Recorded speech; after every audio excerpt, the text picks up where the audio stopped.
Welcome to Blizzard Fire. We hope this video helps fire up your solution. You start by confirming device model and software compatibility because mismatches block exports. Once done, connect the unit via Ethernet or USB and power it on. Make sure you have administrator credentials. Without them, you can only view limited logs.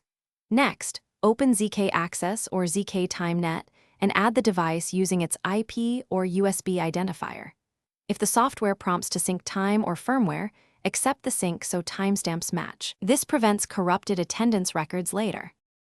Once the device is connected, go to the Attendance or Transaction Logs tab to pull records. You should filter by precise date range and user ID to avoid huge exports. This makes processing faster.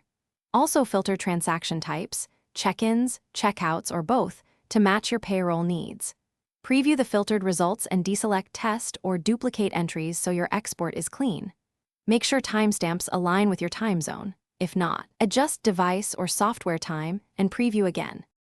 Now choose your export format. CSV or Excel are standard, and set delimiter and encoding to match your payroll system. Export to a known local folder and then open the file to verify headers, row counts, and sample timestamps.